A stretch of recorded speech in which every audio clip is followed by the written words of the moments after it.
आज के लेक्चर में मैं आपको मिडिल ईस्ट एशिया या वेस्टर्न एशिया में विकसित प्राचीन मेसोपोटामिया की सभ्यता की जानकारी दूंगी।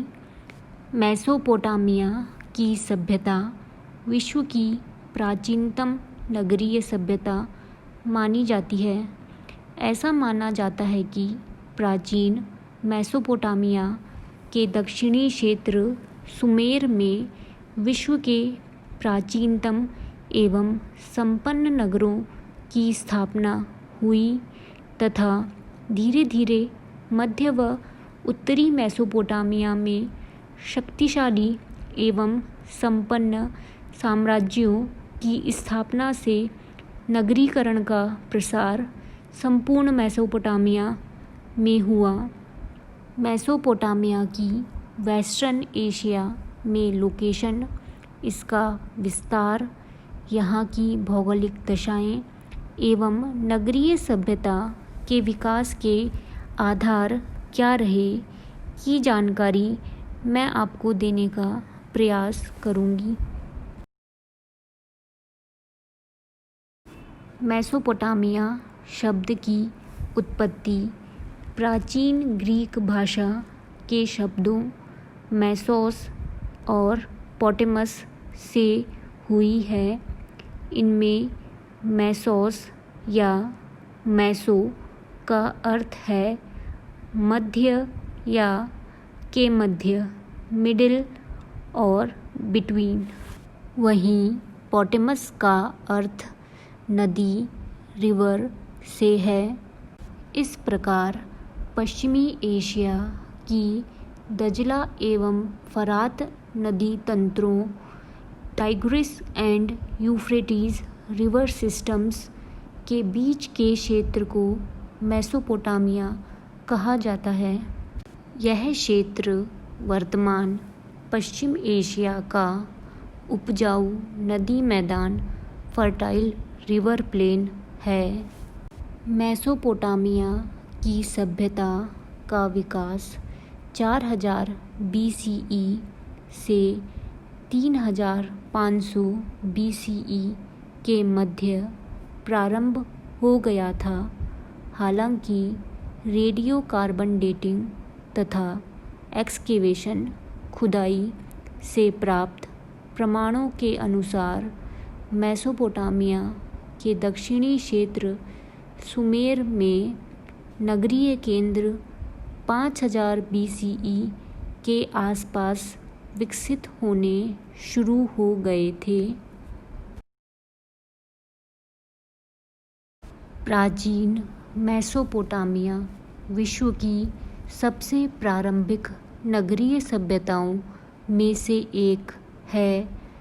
इसीलिए यह सभ्यता का पालना क्रेडल ऑफ सिविलाइजेशन भी कहलाता है। यह क्षेत्र वर्तमान इराक, पूर्वी सीरिया, दक्षिण पूर्वी टर्की, कुवैत एवं दक्षिणी पश्चिमी ईरान में विस्तृत था। मैप में आप पश्चिमी एशिया में मेसोपोटामिया की सभ्यता के क्षेत्रों Iraq, Syria, Turkey, Kuwait, Iran की लोकेशन देख सकते हैं। साथ ही टर्की से उद्गमित दजला व फरात नदियों, टाइग्रिस एंड यूफ्रेटीज रिवर्स का सीरिया व इराक में प्रवाह क्षेत्र भी देख सकते हैं। पश्चिम एशिया में प्राचीन मेसोपोटामिया की रिलेटिव लोकेशन भी स्पष्ट है। मैप में आप प्राचीन मेसोपोटामिया एवं निकटवर्ती क्षेत्रों के भूआकृतिक स्वरूप को देख एवं समझ सकते हैं। यह क्षेत्र पूर्व में जैग्रोस माउंटेन्स, उत्तर व उत्तर पश्चिम में आर्मीनियन हाईलैंड, आर्मीनिया की उच्चभूमि या नॉर्थ ऑफ आर्मीनिया, अनातोलिया का पठार, पोंटिक माउंटेन्स, टॉरस माउंटेन्स, पश्चिम में लेवेंट कोस्ट। पूर्व में मैंने आपको बताया था कि लेवेंट पूर्वी भूमध्य सागर का तटवर्ती क्षेत्र है, जिसमें वर्तमान लेबनान, इज़राइल, पैलेस्टीन, पश्चिमी तटवर्ती सीरिया व तटवर्ती जॉर्डन सम्मिलित हैं। दक्षिण पश्चिम में सीरियन डेजर्ट व अरब का पठार तथा दक्षिण में फारस की खाड़ी या पर्शियन गल्फ स्थित है। मेसोपोटामिया टर्की या तुर्की के टॉरस माउंटेन्स से उद्गमित दजला व फरात नदियों तथा इनकी सहायक नदियों से निर्मित क्षेत्र है। बसंत काल में टॉरस माउंटेन्स तथा जैग्रोस पर्वतों की बर्फ़ पिघलने से तथा वर्षा जल से इन नदियों में जल की प्राप्ति होती है। मैप में आप टॉरस माउंटेन्स तथा जैग्रोस पर्वतों की स्थिति को देख सकते हैं। जैग्रोस पर्वत मेसोपोटामिया की पूर्वी दिशा में ईरान की पश्चिमी सीमा में स्थित हैं। ये पर्वत उत्तर पश्चिम में आर्मीनियन हाईलैंड से लेकर दक्षिण पश्चिमी ईरान तक लंबाई में विस्तृत हैं। जैग्रोस पर्वतों से दजला नदी, टाइग्रिस रिवर की सहायक नदियाँ उद्गमित होती हैं। दजला नदी, टाइग्रिस रिवर की प्रमुख सहायक नदियाँ ट्रिब्यूटरीज कारून, दियाला, ग्रेट जैब, स्मॉल जैब आदि हैं। वहीं फरात नदी, यूफ्रेटिस रिवर की सहायक नदियाँ खाबुर, बालिक व साजुर हैं। मेसोपोटामिया की जलवायु कॉन्टिनेंटल सब ट्रॉपिकल महाद्वीपीय उपोष्णकटिबंधीय प्रकार की है। Continental climate extreme climatic conditions के लिए जाना जाता है, अर्थात यहाँ ग्रीष्मकालीन व शीतकालीन जलवायु दशाएं बहुत हार्श होती हैं।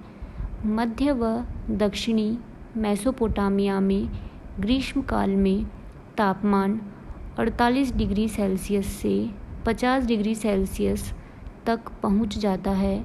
डस्ट स्टॉर्म आते हैं तथा वर्षा की वार्षिक मात्रा 20 सेंटीमीटर तक रहती है। उत्तरी मेसोपोटामिया के पर्वतीय क्षेत्रों में वर्षा की मात्रा कुछ अधिक रहती है। सर्दियों में स्नोफॉल होता है तथा तापमान में काफ़ी गिरावट आ जाती है।